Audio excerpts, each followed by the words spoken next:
Explora el mundo de ciencias sociales en el TEC. La tecnología le ha dado un giro a nuestra realidad.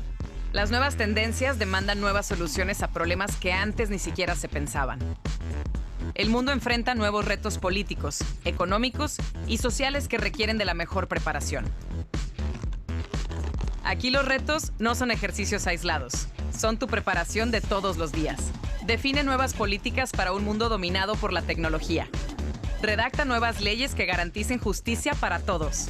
Desarrolla nuevos modelos económicos desde la sostenibilidad y la prosperidad.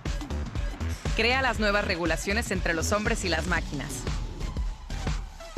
Desarrolla iniciativas globales que impacten de forma local. Haz del emprendimiento público un modelo para la generación de riqueza y la prosperidad compartida. Aprende con un alto rigor analítico para generar soluciones sustentables y medibles. Convierte las plataformas digitales en tu mejor herramienta de entendimiento y apoyo para la toma de decisiones que impacten a la sociedad. Explora. Elige. Libera tu potencial transformador.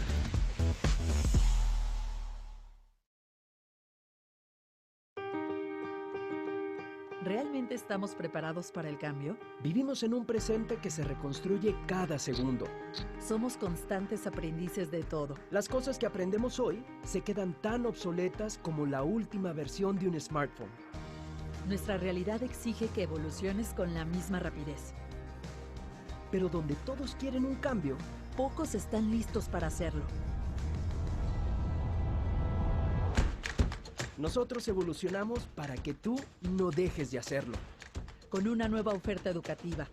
Estratégica e innovadora que evoluciona al ritmo que tú necesitas. Con el fin de que construyas la realidad para la que nadie nos preparó.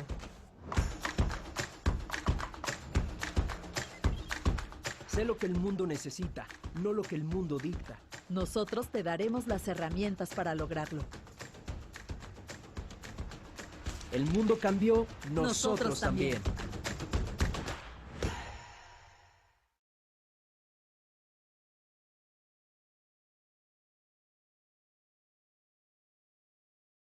Hola, ¿qué tal? Buenas tardes. Bienvenidos a esta primera sesión del curso Estrategias de Reconstrucción México después del COVID. Yo soy Pamela Rodríguez, soy coordinadora académica de los programas en línea de la Escuela de Gobierno. Y para explicarles un poquito antes de iniciar la sesión, quiero presentarles el objetivo de este curso. Es capacitar a funcionarios públicos de gobiernos locales, gobiernos estatales, a pequeños y medianos empresarios, a ciudadanos, a sociedad civil, a cualquier persona que esté interesada en, o que esté en áreas de toma de decisiones y que quiera generar propuestas para hacer frente a los escenarios que se nos van a presentar, derivados de toda esta pandemia, de todo este tema que tenemos con el coronavirus o COVID-19, en los diferentes entornos económico, financiero, político y social. Este curso está compuesto por 4 módulos. El día de hoy es el primer módulo, que es Economía en tiempos de COVID. Lunes, martes y miércoles de la siguiente semana tendremos los siguientes tres módulos. Por ahí en la cajita de chat ustedes pueden encontrar el enlace para inscribirse a los 4 módulos, pero que este es un programa piloto que nosotros estamos lanzando en 2 modalidades. Una modalidad es libre, cada quien entra, asiste a la sesión de su elección y muchas gracias por acompañarnos y por estar en estas sesiones. La segunda modalidad, que es en la que estamos lanzando este proyecto o este programa, es con la modalidad de acreditación, que tiene un costo, donde ustedes se inscriben en línea, asisten a estas 4 sesiones virtuales que les estamos presentando, eligen el tema que más les haya interesado, les enviamos un proyecto, ustedes hacen el proyecto, y si este proyecto cumple con los requisitos de acreditación, pues tendrán una constancia y una insignia digital del Tecnológico de Monterrey. Como ya les comenté, en la cajita de chat ustedes pueden encontrar el enlace a este programa. Si no, también dejamos nuestro correo electrónico y las páginas donde pueden identificar este nuevo programa que estamos lanzando. Nuevamente les doy la bienvenida a este primer módulo. Ya tenemos algunos inscritos, ya identificamos a unos que están aquí en la sesión. Los que no se han inscrito y quieren participar y obtener esta constancia están a buen tiempo. el registro estará abierto las primeras semanas de junio y les estaremos indicando las diferentes instrucciones respecto al proyecto. En este primer módulo, Economía en tiempos de COVID-19, es un gusto presentar a la doctora Elvira Naranjo. Ella es economista de formación, ella es de casa, es doctora en política pública y maestra en economía y política pública por la Escuela de Gobierno y Transformación Pública del TEC de Monterrey. Ha trabajado por más de 20 años como consultor investigador en áreas de desarrollo regional y competitividad, realizando proyectos con todas las órdenes de gobierno en el sector público, organizaciones empresariales y organismos internacionales. Y en el área de emprendimiento es miembro fundador desde el 2001 del National Team Mexico en la iniciativa internacional Global Entrepreneurship Monitor, que es el proyecto de medición de emprendimiento más importante del mundo. Me tocó recortar un poco su semblanza, pero ella es maestra de la Escuela de Negocios, de la Escuela de Gobierno y de la Escuela de Ciencias Sociales de aquí del Tecnológico Monterrey, y es un gusto para mí presentarla. Y para los que están inscritos y quieren desarrollar su proyecto en el tema de economía en tiempos de COVID, será un gusto que al final participen en la sesión de preguntas y respuestas. La estructura de esta sesión dura 2 horas, entonces tendremos un receso más o menos a la hora que esté programada, y al final tendremos preguntas y respuestas para que puedan aprovechar todo el conocimiento y expertise de la doctora Elvira Naranjo. Te cedo la palabra, Elvira, y bienvenidos todos.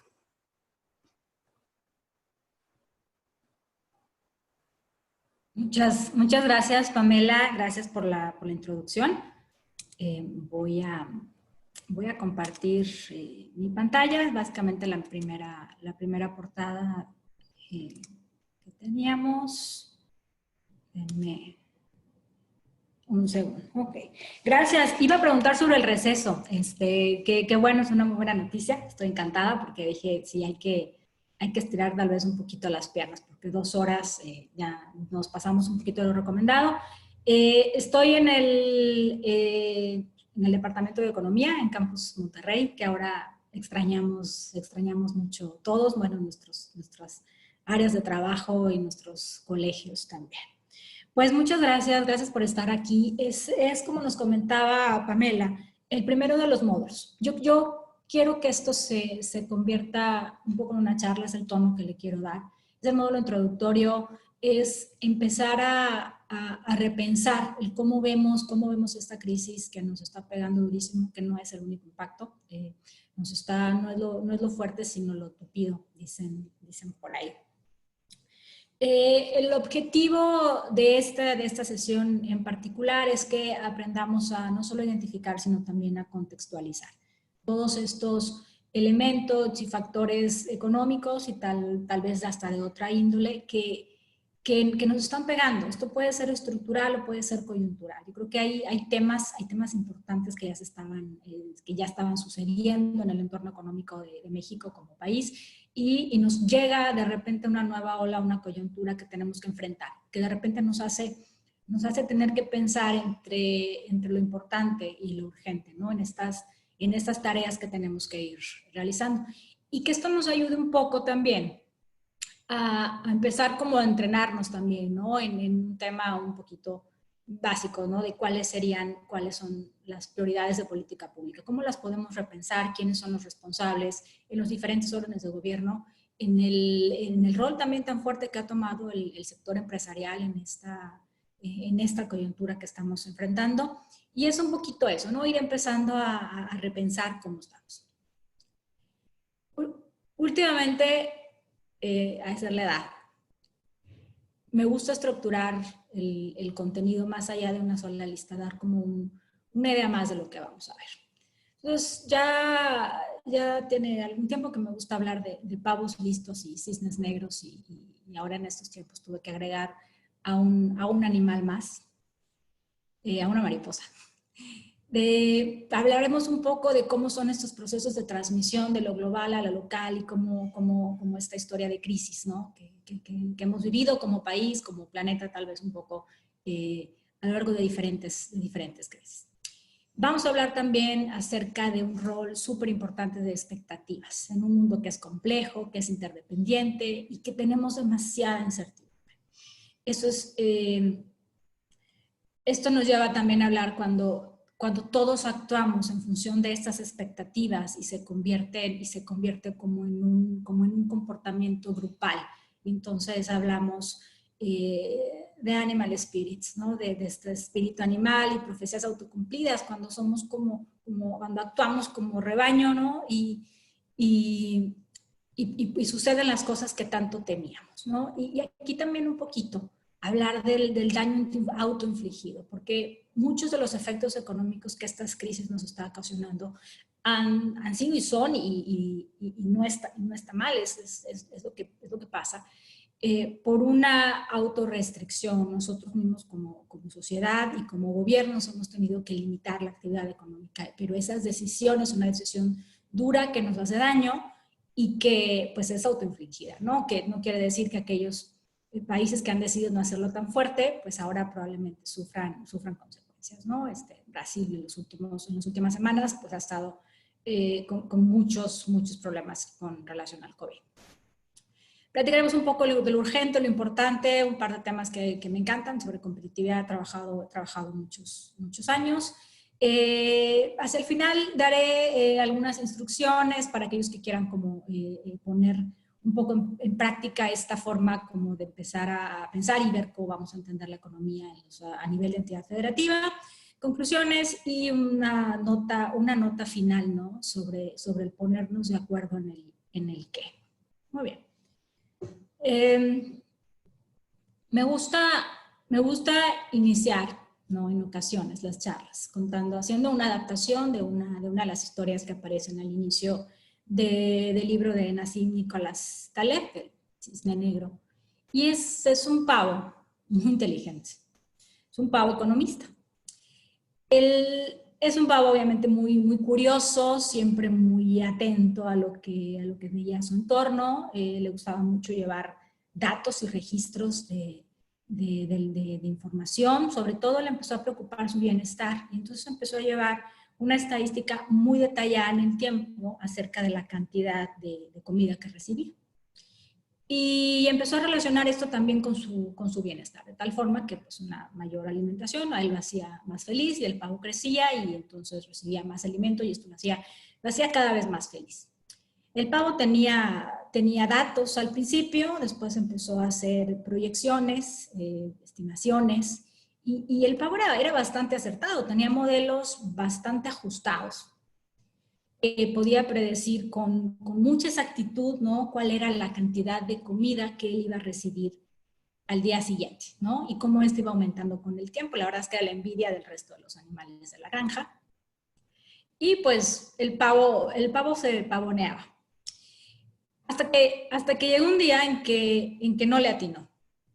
Ese día sus predicciones fallaron terriblemente. Recuerdo que era un jueves de noviembre. El pavo vivía en Estados Unidos. El pavo se equivocó por mucho, y no era un problema de datos, no era un problema del modelo, no se había equivocado en nada, simplemente que no tenía información, no tenía manera de predecir lo que iba a pasar, porque no había pasado en el pasado.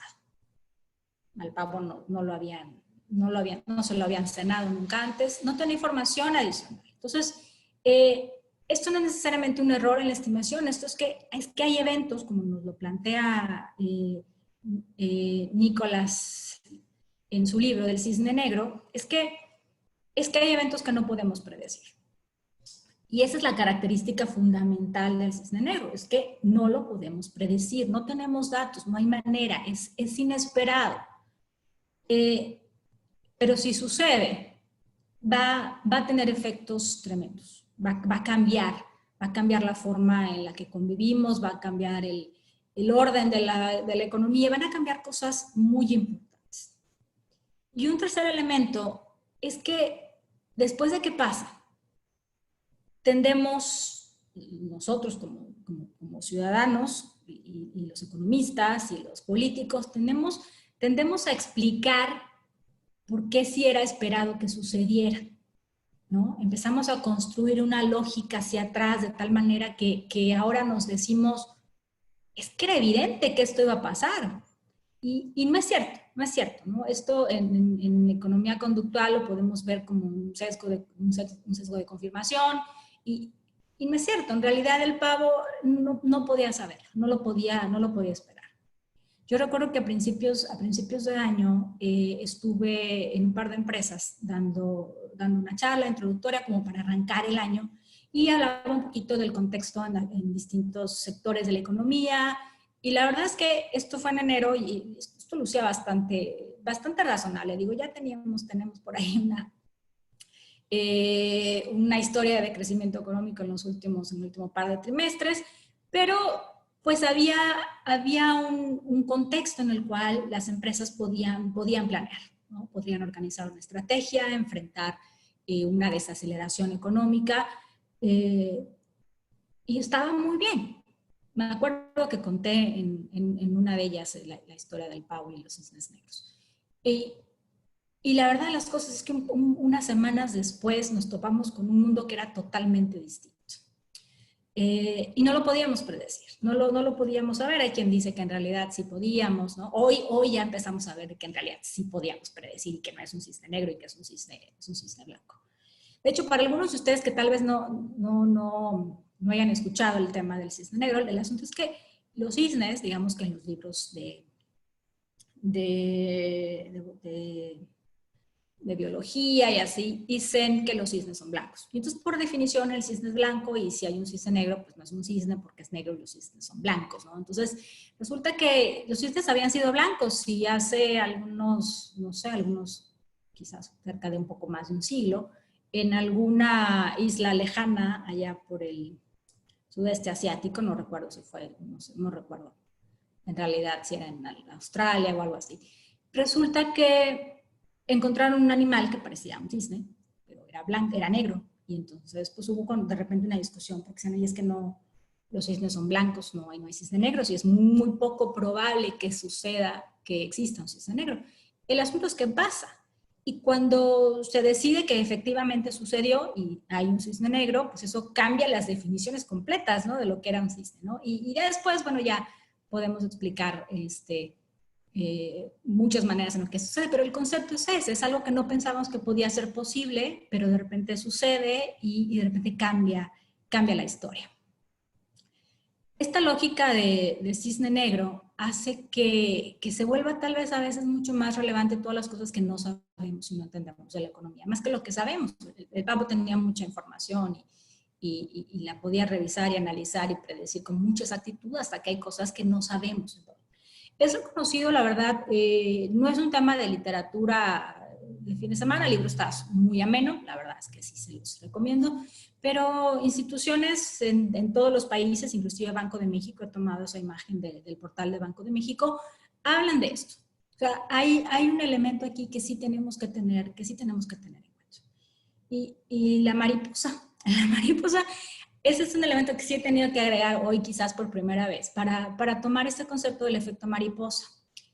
Quizás lo hemos escuchado desde muy jóvenes. Es básicamente que un evento muy pequeño, ¿no? En un sistema complejo, interconectado, algo tan sencillo como el aleteo de una mariposa, pueda producir a lo largo del tiempo, en el mediano y largo plazo, efectos considerables, pueda llevarnos a un mundo totalmente distinto. El problema, creo yo ahora, con esta mariposa es que fue una mariposa biónica, porque fue demasiado veloz, ¿sí? Por lo general pensamos el efecto mariposa como algo que sucede, que es un evento pequeño, sucede y en el tiempo nos va a llevar a resultados muy distintos, pero la mariposa aleteó y 3 semanas después estábamos teniendo efectos en todo el mundo y efectos muy grandes. Esta interconexión que existe en el mundo y estas historias de crisis que hemos vivido como país, como planeta, son complejas. Por lo general vemos el funcionamiento de la economía global y nacional en ciclos, en lo que llamamos los ciclos económicos, y sabemos que desde que hemos comenzado a medir las tasas de crecimiento en Producto Interno Bruto, pues crecemos en ciclos, o sea, tenemos épocas que hay crisis, que hay recesiones, y luego hay una etapa de recuperación, y luego hay una etapa de expansión, y luego desaceleración y contracción, ¿no? En los peores momentos, y luego otra vez recuperación, y así estamos. ¿Qué trata de hacer la política económica, la política monetaria, la política fiscal en general? La política macro trata de suavizar este ciclo, de tratar de que este ciclo no nos lleve de repente a periodos de depresiones muy fuertes, que no nos lleve a periodos de crecimiento acelerado que impliquen un calentamiento de la economía, que impliquen un crecimiento en el nivel de precios, inflación, sino tratar de tenerlo controlado. Los bancos centrales tendrían entonces que implementar políticas para que, si nos estamos acelerando demasiado, jalar hacia abajo, lo que conocemos como políticas contracíclicas. Y en el caso de una desaceleración, pues también echar mano de políticas fiscales para estimular la economía. Entonces, queremos que hay un ciclo, el ciclo ha estado ahí hasta que no se demuestre lo contrario. Pero en esta ocasión,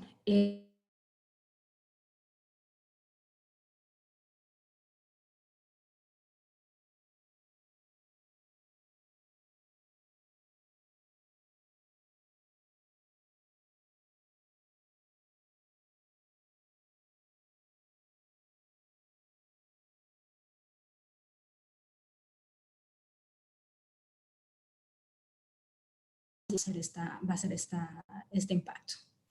Algunos de las estimaciones en Estados Unidos del PIB pues los llevan desde una tasa de crecimiento moderada del 1.9% hasta una condición extrema para ellos que ubican en tasas de menos 4%. En China, la situación en tasas anuales pues los lleva en el extremo a tasas de menos 2%. Esto pudiéramos decir, bueno, 2% está bien, pudo ser peor. En América Latina se espera que los impactos sean mucho mayores. Vienen por ahí algunas tasas para activos financieros que los lleva hasta 20%. Ahí hay mucha más volatilidad, y las recuperaciones pueden ser también en algunos casos mucho más rápidas. En la tabla de abajo tenemos datos para México.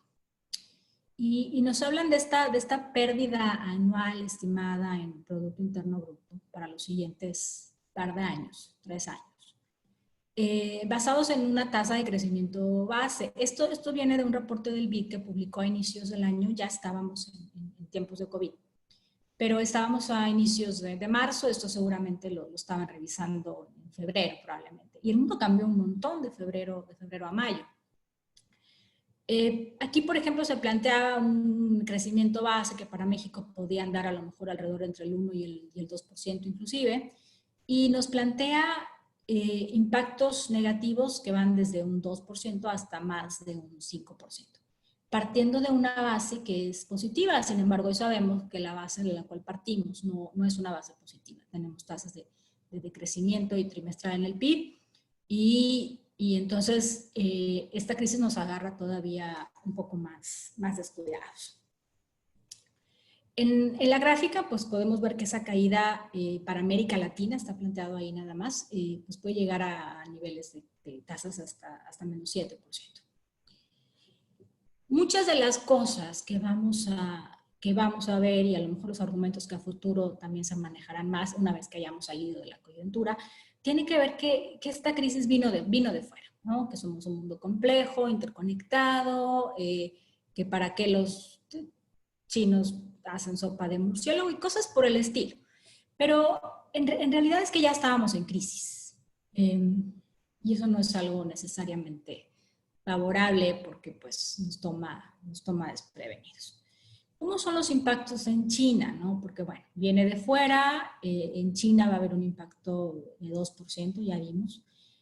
Pensamos que tal vez no era importante, pero si observamos la tasa de crecimiento anual del Producto Interno de China, en términos reales, que es la gráfica que tienen ahí, pues la verdad es que China, si bien se ha movido en ciclos, la última vez que tuvo una tasa de crecimiento negativa del PIB fue en 1975.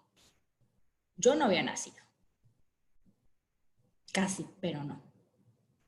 Y en los últimos años China se había estabilizado después de periodos de tasas de crecimiento promedio de 2 dígitos, pues se había estabilizado en 6-7%.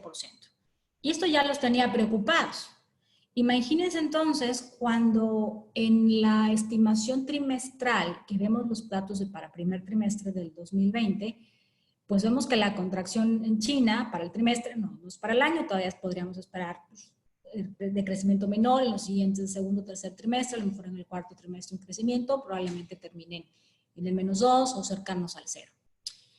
Pero es tremendo para un país que en los últimos muchos años no había experimentado de crecimiento en la tasa del PIB.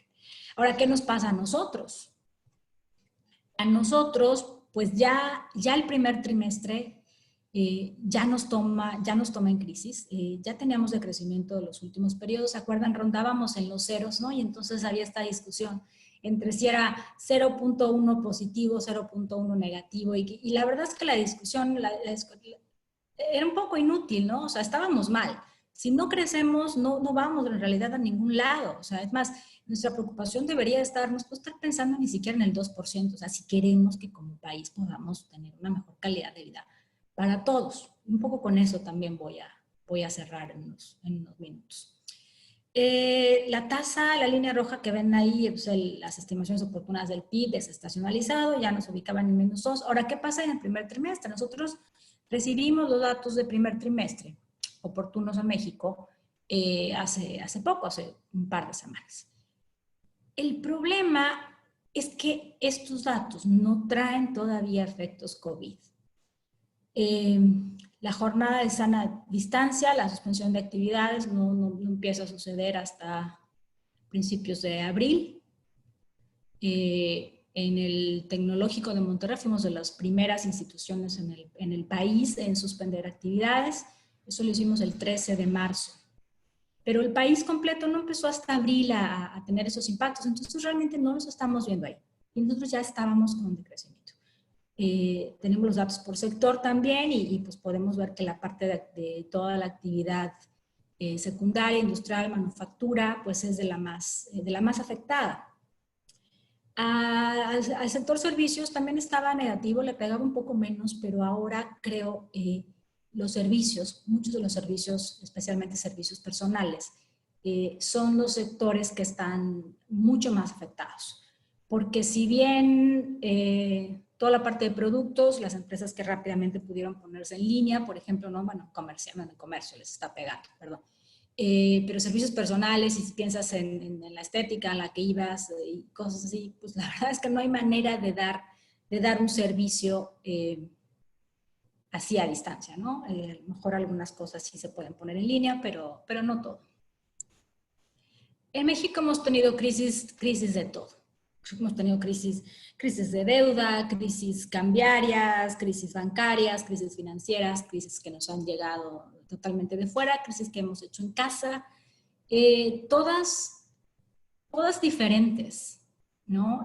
Pensaba un poco hace rato, cómo adaptar estas líneas de todas las familias felices son iguales, pero las familias infelices son infelices a su propia manera.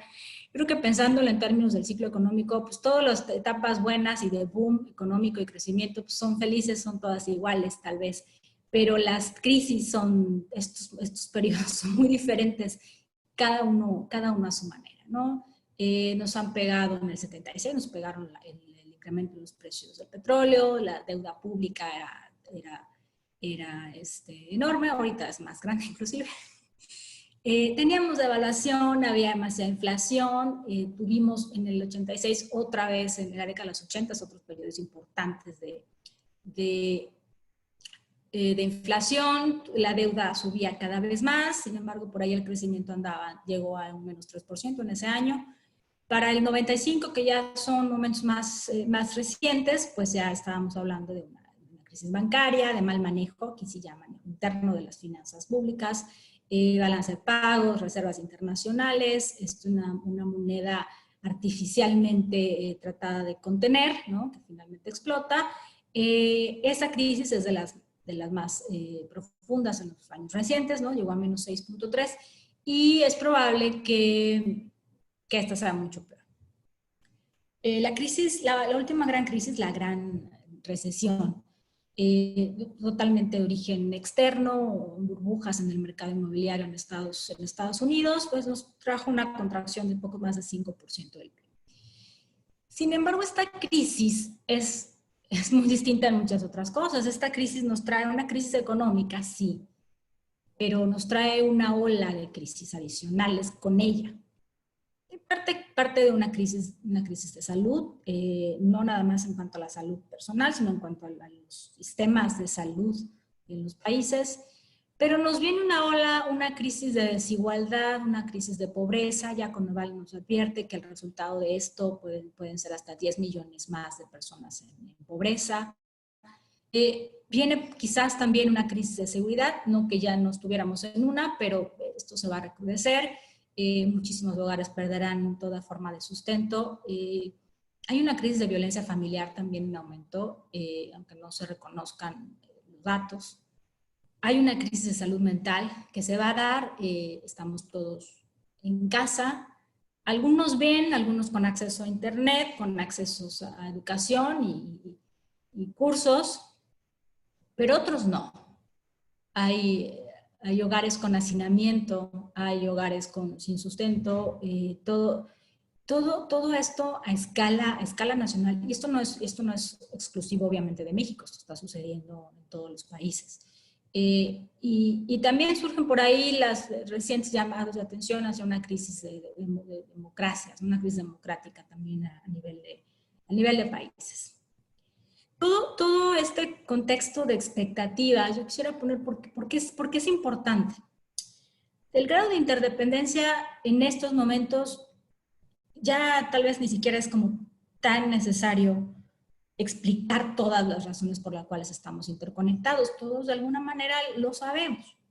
Solo para nombrarlo como listado, pues estamos conectados como países en los productos y servicios que se comercian, en términos de conocimiento, transferencia de conocimiento, personas, una movilidad tremenda de personas detenida en estos momentos, movilidad de los capitales financieros, de recursos humanos como estaba arriba, inversión extranjera, la banca, conectados por todos los mercados cambiarios, todo esto a nivel económico, pero la verdad de las cosas es que como economías, como países, estamos conectados, además de lo físico, estamos conectados por nuestras creencias y por lo que pensamos de cómo está el mundo.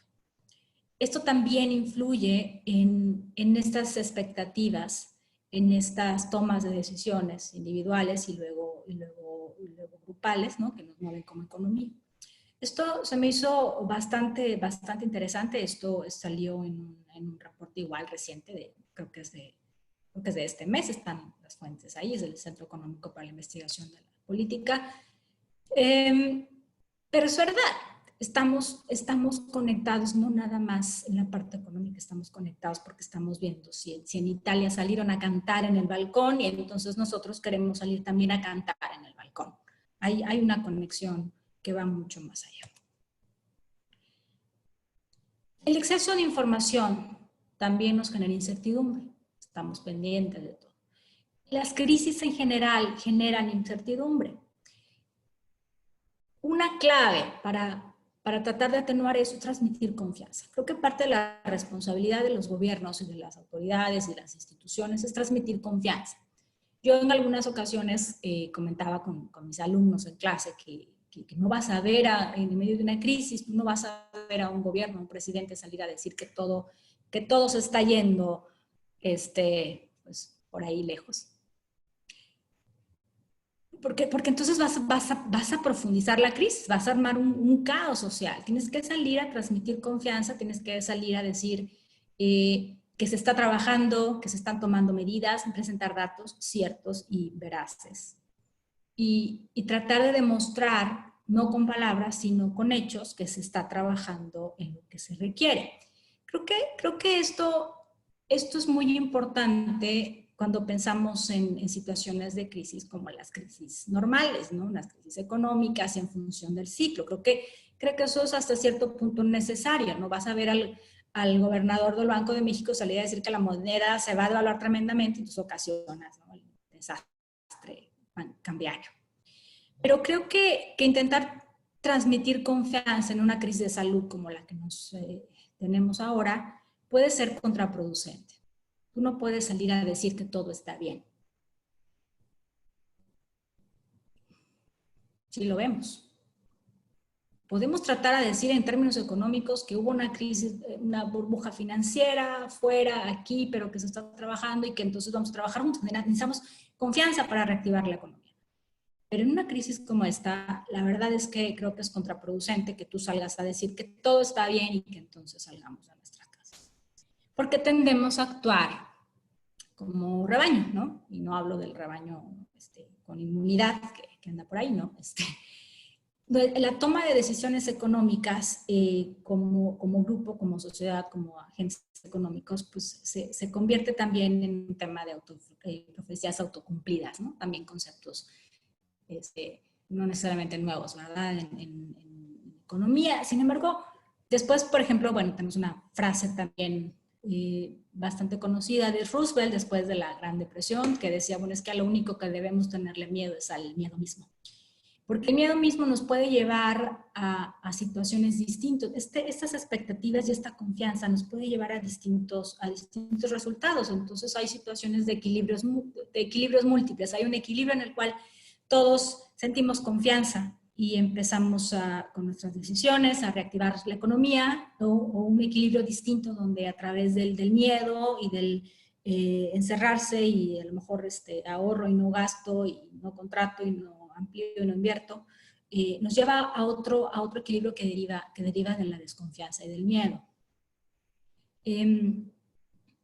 Los animal spirits fueron por primera vez referenciados por Keynes después de la Gran Recesión, y retomados por Akerlof, Schiller, premios Nobel también de Economía, y es meter un poquito, ¿no?, el tema de la economía conductual, ¿no? Son temas, a lo mejor en la parte académica, ya no tan recientes, ¿no?, un par de décadas, pero que apenas estamos como empezar a repensar la política pública, incorporar en los diseños temas de psicología.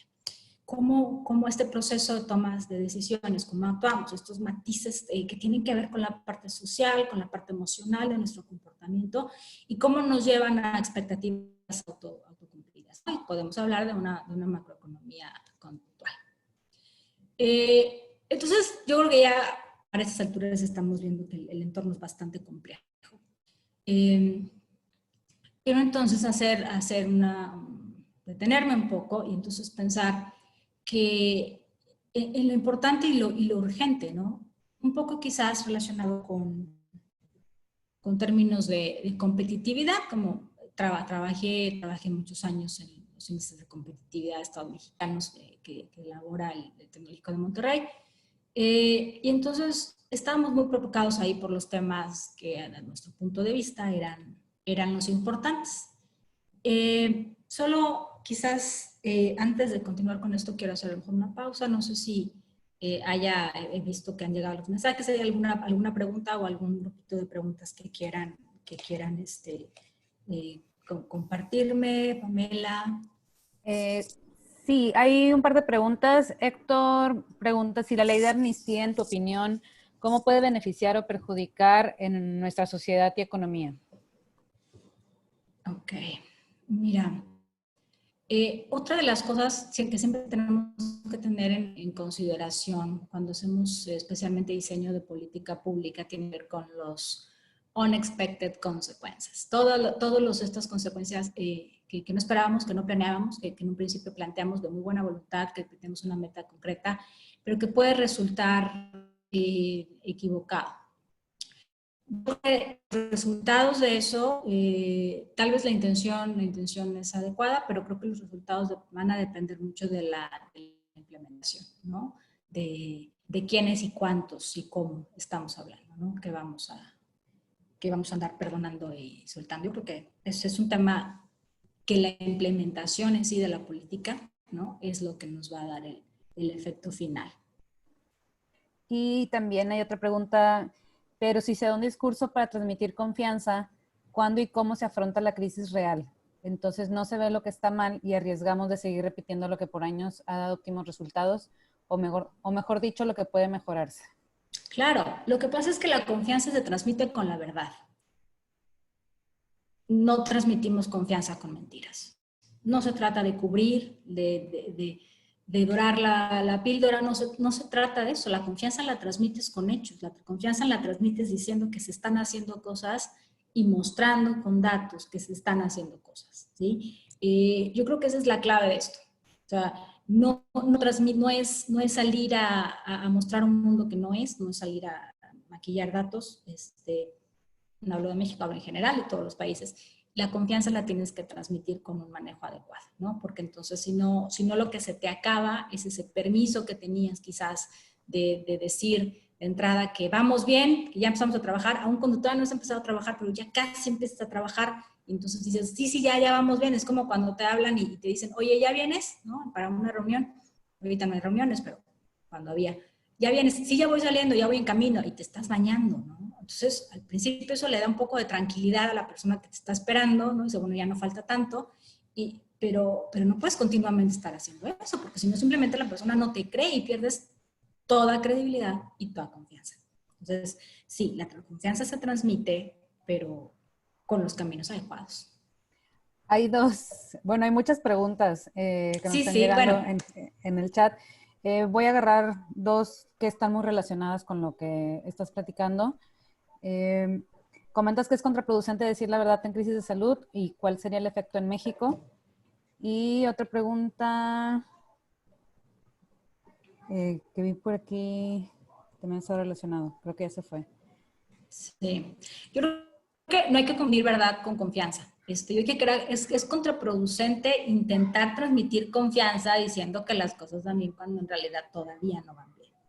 ¿Sí? Igual la confianza excesiva, ¿no? Puede llegar a ser contraproducente, ¿no? Si nos dijeran, vamos súper bien, tenemos capacidad en los hospitales, y porque no es una persona. Cuando actuamos como grupo y todos pensamos que está bien, ¿qué pasa? Relajan un día las medidas y a las 3 horas tienes las calles llenas, ¿no? Entonces sí hay que tener cuidado. Voy a, si quieres, Pamela, avanzo un poquito más y ahorita volvemos con preguntas. Quería sí hacer un alto ahí, porque cambia un poquito aquí ya de esta como el acercamiento que estamos haciendo al análisis de la economía, para cambiar este enfoque y empezar a hablar de temas que tienen que ver un poquito más con datos. Sí, de todas maneras al final haremos un espacio de preguntas, tratar de englobar la mayor cantidad de preguntas que se puedan, y las que no podamos contestar aquí en la sesión, haremos un espacio en la página de la Escuela de Gobierno para contestar las que podamos. Claro, seguimos en el diálogo, encantada. Nos quedamos aquí, nos tomamos el café. Miren, creo que lo importante, no lo podemos dejar de lado. Creo que hay un tema importante, creo yo, para México, quizás de lo más importante. Tiene que ver con la productividad. No hemos sido capaces como país de incrementar los niveles de productividad. No podemos tener... nuestros niveles salariales están estancados y son insuficientes, pero también no hemos logrado producir más, ¿no? Por hora trabajada. En la gráfica que ven ahí puse en amarillo para que se viera muy, muy claro. A México. Estamos hablando de unos casi 30 años. Y en 30 años los niveles de productividad en términos reales básicamente no han cambiado. Estamos abajo de $20 por hora. Estados Unidos es el más alto, ya está por encima de los $60 por hora trabajada. Pero más allá de los niveles finales, yo quisiera que vieran la pendiente. O sea, casi todos los países, creo que todos los países que están ahí, han mejorado, han incrementado su productividad. Algunos más, algunos menos.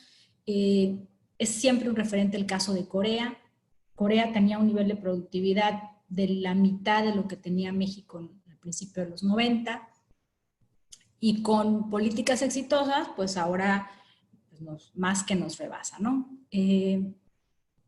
Esto es sumamente importante y es algo de lo que no es usualmente que se hable. Este es un problema que si vemos aquí la tasa de crecimiento de esa productividad en todo el periodo, estamos hablando casi de 30 años, En México la productividad pasó de 17.9 a 18.8 dólares. O sea, es ni siquiera un dólar, ¿no? 5.3% de crecimiento en casi 30 años. En todo el periodo, no es anual, en todo el periodo. Vemos que esos países que teníamos ahí han logrado incrementar su productividad de manera importante, ¿no? Países como Chile, ¿no? Más que duplicar su productividad, empezó muy abajo, mucho más abajo de México, ahora por encima. Corea, que es un caso extraordinario, ha triplicado su productividad, una tasa de crecimiento en el periodo de más de 200%.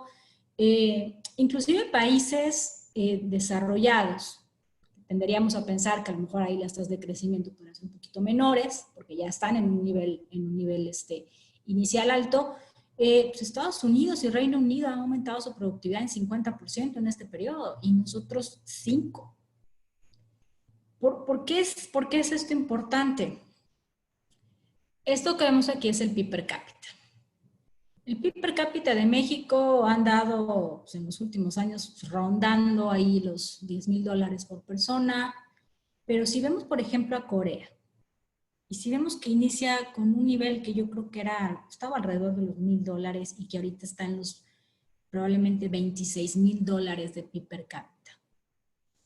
Esto lo han logrado por esos incrementos en productividad, porque le han dedicado recursos a construir infraestructura, a mejorar tremendamente los sistemas educativos, a sentar las bases de un crecimiento.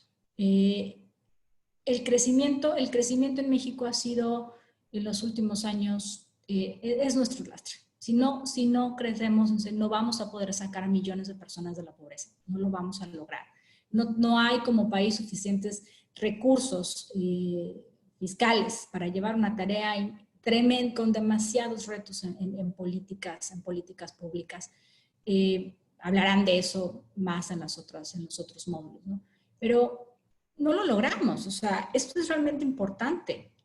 ¿Cuánto nos vamos a tardar en recuperar esto? Pues es que estas cosas no suceden así de la noche a la mañana. Nos va a tomar décadas quizás poder retomar una senda de crecimiento.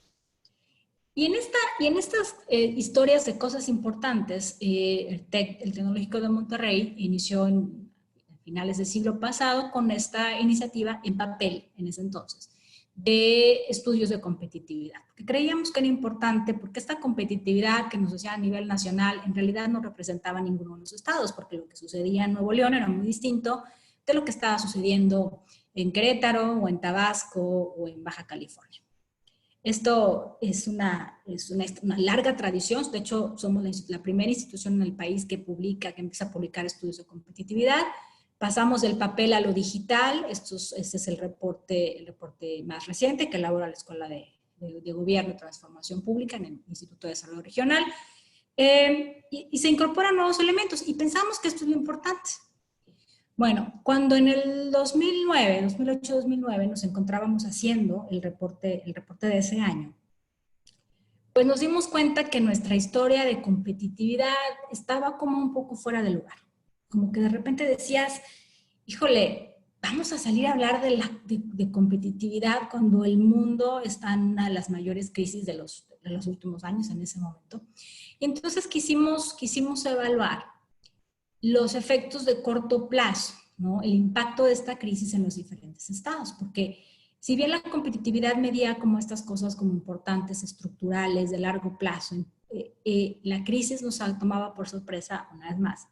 Y entonces queríamos medir la parte coyuntural. Y entonces pensamos en tratar de identificar cuáles son esas cosas de corto plazo que podemos medir rápidamente que están afectando a los estados.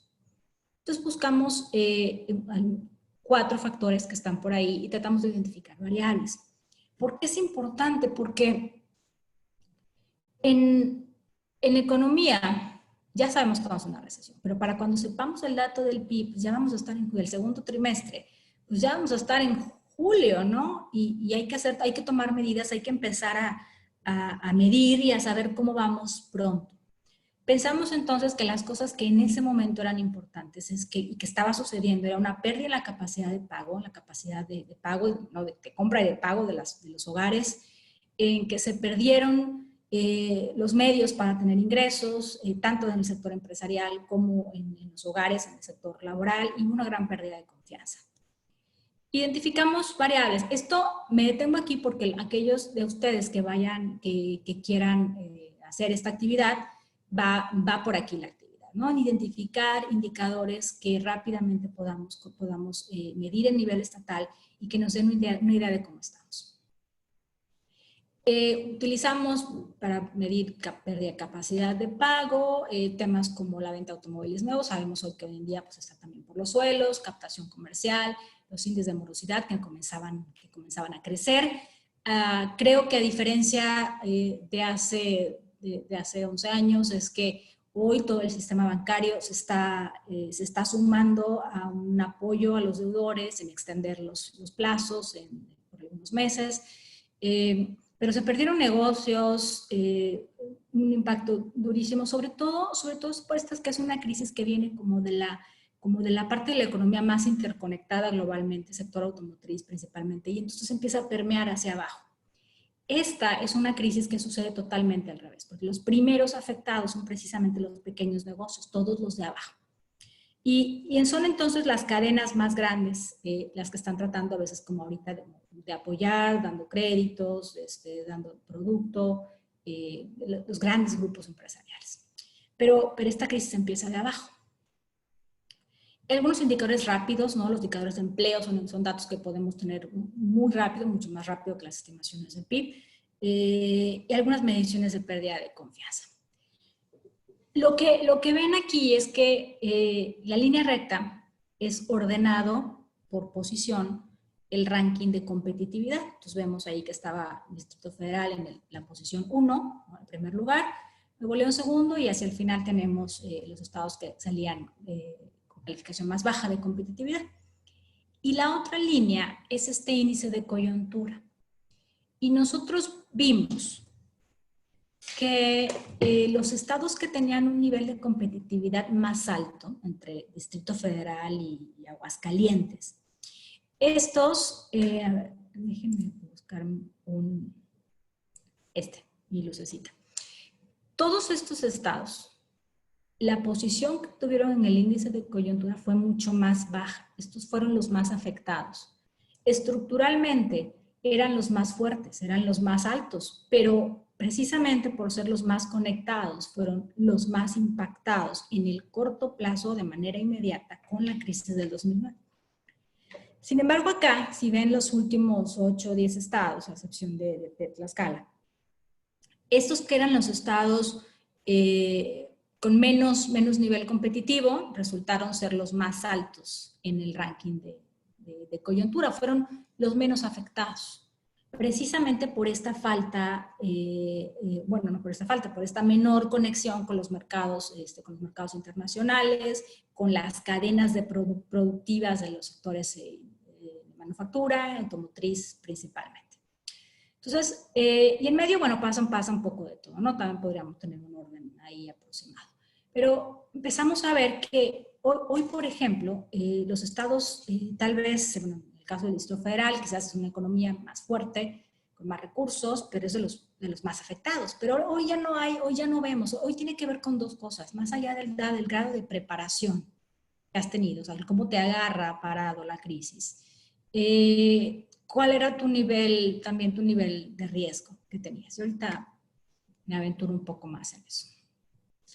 Creo que lo urgente hoy, además de estos elementos, creo que sigue siendo válido pensar en que hoy en día tenemos que enfocarnos en temas que tienen que ver con esta pérdida de empleo y pérdida de capacidad de pago, y no nada más de pago de deuda. Tienes problemas para atender tus necesidades del día a día, toda la pérdida de ingresos que se obtienen en el sector empresarial, todo lo que tiene que ver también con los empleos como tal.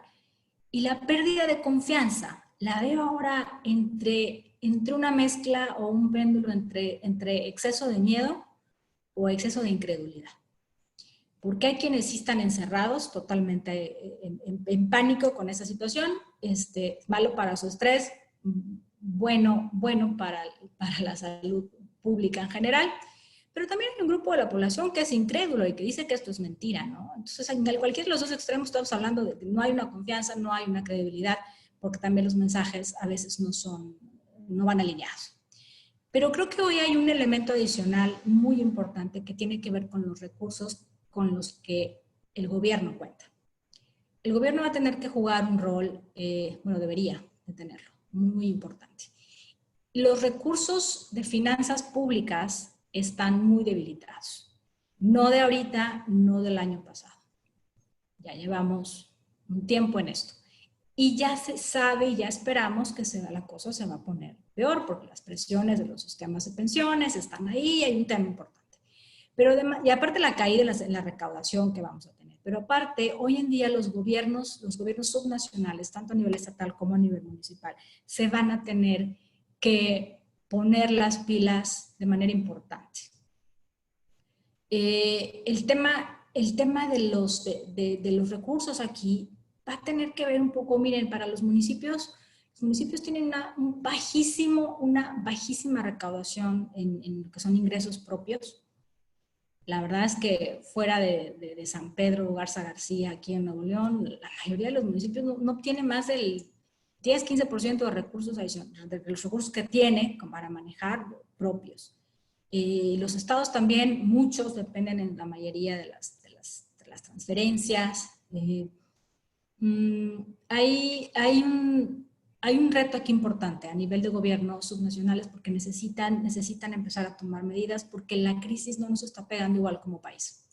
Tenemos retos muy distintos en los diferentes estados, con capacidades muy distintas. Entonces, esto creo que va a ser un tema muy importante. Ok. Bueno, yo creo que estamos para hacer el break que nos decías, Pamela. No sé, Sí, ya son Elvira. las... Sí, son las 4:58. Vamos a dar 10 minutos para que se despejen. Y a las 5:08, 5:10 estamos de regreso con tu presentación. Ok, perfecto.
Listo, esperamos que hayan tomado unos minutos de despejarse. Ya nos quedan unos cuantos minutos de la sesión. La doctora Elvira ya va a compartir su presentación. Estamos aquí recibiendo sus preguntas a través del chat o del espacio de preguntas y respuestas. Y adelante, Elvira.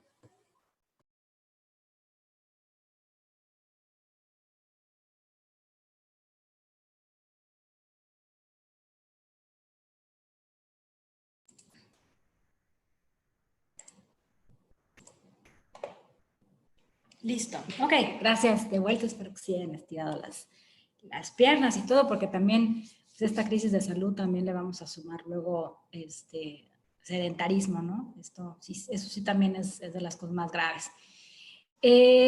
Muy bien. Vamos a continuar, adentrémonos un poco más en los temas de este análisis económico en tiempos de COVID.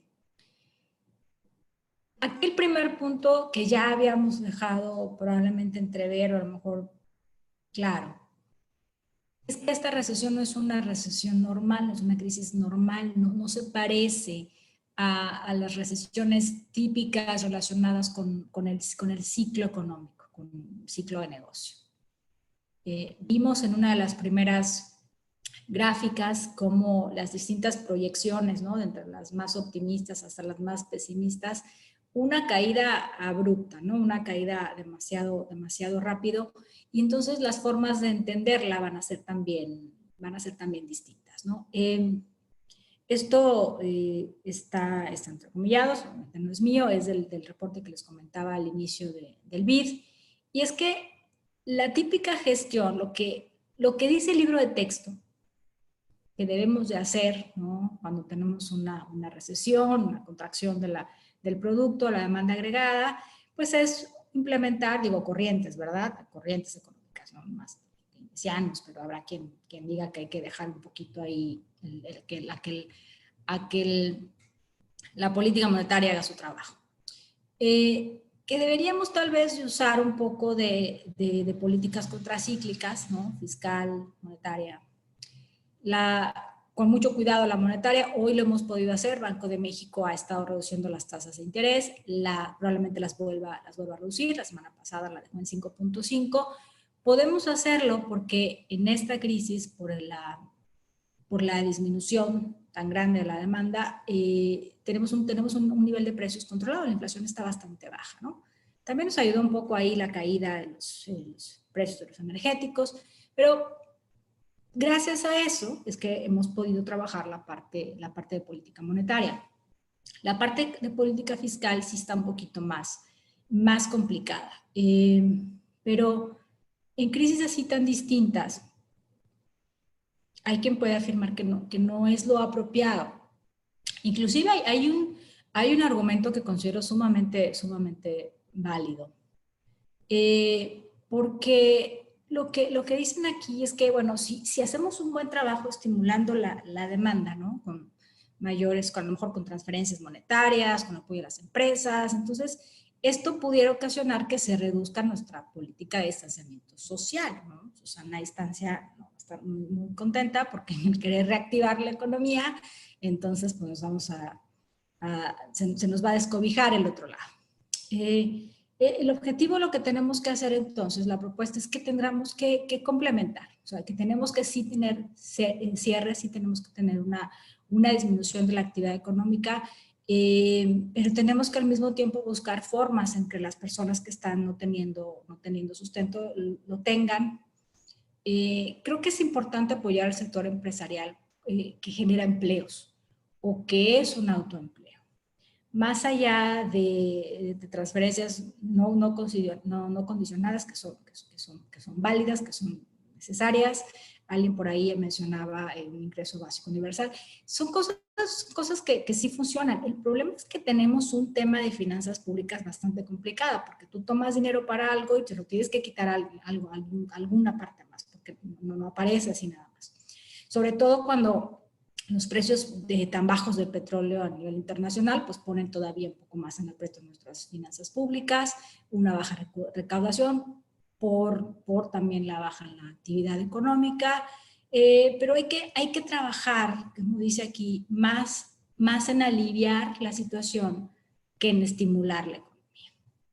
Se me hace un argumento válido, no puedo decir que 100% coincida, yo creo que hay que trabajar en reactivar la economía, hay que trabajar con los pequeños negocios que tengan nuevas alternativas, sobre todo fuentes de financiamiento. El problema aquí es que tenemos una gran parte de nuestra economía que es informal, y más allá de satanizarlos porque, ya saben, no pagan impuestos, no dan prestaciones a sus empleados. No, es economía que no tiene acceso a un sistema muchas veces financiero, a un sistema de crédito para poder solventar la crisis.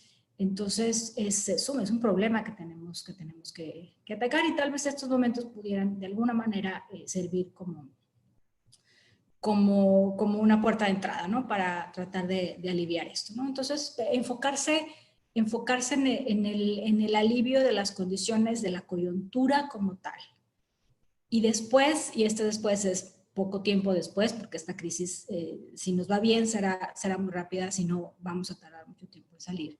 Después en estimular la economía, y más adelante en buscar las maneras de cómo le vamos a hacer para aumentar la productividad en el país, ¿no? Para mejorar nuestros niveles de competitividad, porque si no, pues tampoco nos va a servir de mucho. Hoy por hoy, gran parte de la inversión en el país, el gasto en finanzas públicas, debería estarse dirigiendo al tema del sector salud. Sí se está haciendo, creo que se puede hacer más. Se pueden efectivamente obtener recursos siendo más eficientes, ¿no? En el gasto en muchas áreas. Habrá que pensar también en reasignación de gastos, ¿no? De algunos programas menos prioritarios que la salud en estos momentos. Y se puede también llegar a considerar un tema de deuda, ¿no? Que, digo, moderada, de emergencia. Los organismos internacionales están atentos a lo que está pasando. No podemos dejar que caigamos en coma, ¿no? Como economía. O sea, que estamos graves, ¿no? Estamos en intubación, pero creo que hay que ser muy, muy cuidadosos, porque de las primeras cosas que te dicen en economía es que hay un trade-off en todo. Y ahora pareciera como claro pensar en que este trade-off que estamos teniendo, como muy evidente, entre cerramos todo, y por minimizar, ¿no? Totalmente los contagios, ahorcamos a la economía, o soltamos un poquito la economía tratando también de minimizar pérdidas acá, pero entonces acá en salud pues sí vamos a tener a lo mejor más muertes. Ese balance creo que es sumamente complicado, que es una decisión que se va tomando día a día, pero que también se alarga la agonía. Entonces hay que pensar en esto como una crisis distinta, donde tal vez las herramientas tradicionales pues no necesariamente sirvan. También es distinta en términos de emprendimiento. Al principio les platicaba Pamela, también trabajo en un proyecto de emprendimiento, de medición de las actitudes y de las tasas de emprendimiento en distintos países. Bueno, yo nada más para México, obviamente. Es un reporte anual. Este es un cuadro que tuve ahí rápidamente, muestra algunos años, y lo que busca mostrar es ese periodo, porque tratábamos de entender lecciones de la última gran recesión para lo que está pasando ahora en términos del emprendimiento. Y lo que vemos en esa barra gris, que corresponde a la recesión anterior, es que tanto la tasa de oportunidades percibidas, y ese es el porcentaje de la población adulta que ve oportunidades de negocio en su localidad, pasó arriba de un 35%, arriba de un 50%. Y también las personas que habían declarado que al ver una oportunidad estaban totalmente decididas a iniciar un emprendimiento, también aumenta, ¿no? Un poquito menos, pero también aumenta. Por lo general, bueno, este índice de emprendimiento no considera empresas formales ni nada, ¿no? Es una encuesta población abierta donde tú vas con la población adulta, es estadísticamente representativa en todo el país, y tú les preguntas sobre cuáles son sus actitudes hacia el emprendimiento. Entonces, estos negocios pueden ser totalmente informales o formales, pequeños, grandes o de todo tipo. Es toda la base de emprendimiento del país. Las personas veían oportunidades. y estaban también más decididas a emprender un negocio. Porque muchas veces en las crisis siempre habrá oportunidades, pero muchas veces pierdes tu empleo, la empresa le va mal, pero tú rápidamente puedes ideártela y salir a la calle a conseguir el recurso que necesitas para darle de comer a tu familia. Porque ves que te inventas, pero lo haces. El problema que tenemos ahorita es que no podemos recurrir a eso. No podemos pensar en personas que han perdido su empleo, que digan, pues yo necesito traer, digo, lo hacen, porque la necesidad, no hay alternativa, pero es mucho más difícil. Que digas, pues no puedo con esto, pues déjame, me salgo a la calle y me salgo a ver qué hago, qué negocio hago. Ahorita las condiciones de la crisis nos tienen limitados, nos tienen amarrados también en ese sentido. Y entonces el impacto también en términos de emprendimiento en el corto plazo, eso es mucho. Por un lado, por las personas que hoy estén pensando en iniciar un negocio o que estén viendo oportunidades para arrancar en el corto plazo, pero también el impacto en los emprendimientos que existen, ¿no? La tasa de cierre de negocios va a ser altísima de todo tipo, no nada más los formales, que son más o menos los datos que tenemos de pérdidas de empleos formales. Eso los tenemos porque el IMSS nos los reporta, pero la pérdida de trabajo, de empleos informales, no la tenemos. INEGI probablemente no va a realizar la encuesta de empleo de manera tradicional, tal vez se implique alguna cosa telefónica, habían mencionado. Yo ayer trataba de entrar al sistema de indicadores estratégicos laborales en INEGI, la página estaba desactivada, probablemente fue un error de ayer en la noche, a lo mejor hoy ya están. Bueno, hoy en la mañana no estaban. Pero la verdad es que sí necesitamos datos, entender qué pasa en el mercado laboral. La tasa de desempleo solita no nos va a ayudar. Teníamos un porcentaje altísimo de personas en condiciones críticas de ocupación, con personas sin acceso a seguridad social. O sea, teníamos realmente unas condiciones de un mercado laboral que, si bien por un lado decimos que no es productivo, por otro lado también tenemos que reconocer que las condiciones que tiene el mercado laboral mexicano, pues no, tampoco, también les falta mucho. También tenemos que avanzar en la parte de educación, por ejemplo, en un montón, la verdad es que en un montón de temas. Lo que quiero reforzar es que la crisis es distinta. Yo, al menos en el corto plazo, no veo este repunte en el emprendimiento visto como una oportunidad inmediata. Va a tardar un poco. Todavía nos falta esperar esta segunda ola que algunos países empiezan a vivir. La verdad es que una de las ventajas que hemos tenido como país es que nos vino con retraso. Entonces vamos un poco viendo lo que va pasando en otros lados. Ya sabíamos que las cosas se podían poner feas. Tal vez no lo creíamos tanto, pero ya sabemos cómo se pueden poner. Y eso sí nos dio tiempo para prepararnos. La verdad que pues sí se empezó a planear con un poco más de tiempo, un poquito, porque también estamos hablando de semanas, preparar hospitales, muchas empresas privadas, el Tecnológico de Monterrey incluido, construyendo, instalando instalaciones móviles para atender enfermos, empresas, ¿no? NEMA, CEMEX, o sea, están haciendo cosas, ¿no? CEMEX va a construir también 15 días un par de clínicas. Nos ha dado un poco de tiempo. Y eso ha sido bueno. La verdad es que si hubiéramos estado en la primera ola, no nos hubiera estado yendo, bueno, quise también, pero nos estuviera yendo peor. Los efectos son de todo tipo y los efectos también son muy difíciles de saber hoy, ¿no? Hay una nota del Harvard Business Review que dice, bueno, se pregunta, bueno, ¿por qué es tan difícil pronosticar ahorita? Y es que el pavo del que hablábamos al principio, hoy no tiene datos, hoy la dispersión que tiene y el panorama que está viendo es tremendo, o sea, es difícil entender lo que pasa, es difícil hacer pronósticos. Conforme vamos avanzando, vamos ajustando y vamos pudiendo entender un poco más.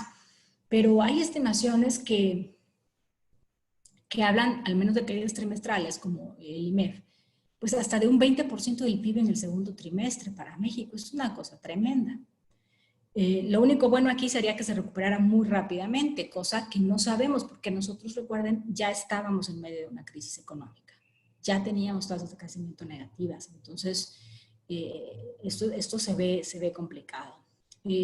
También cuando hablábamos hace rato de de un rol importantísimo de las autoridades, los gobiernos subnacionales, que están en su mayor parte pues, limitados de recursos, pues también sufren de recortes en el gasto, porque los recursos están escaseando, o sea, y se están resignando y bueno, una serie de decisiones, pero entonces también nos pone en una situación un poco más complicada. Se habla también de que, derivado de esto y de muchas otras cosas, México podría también perder su grado de inversión. Es como probabilidades, ¿no? Entonces la nota de Bank of America lo que nos dice es que, pues, que aumentó la probabilidad de perder el grado de inversión. No estamos todavía tan cerca, pero es un riesgo. Y eso será también muy, muy grave. Las advertencias de Coneval, que les platicaba hace unos momentos, ¿no? Incrementos, 10 millones de personas más en pobreza extrema, ¿no? Es una cosa sumamente fuerte. ¿Qué otras notas tenemos por aquí?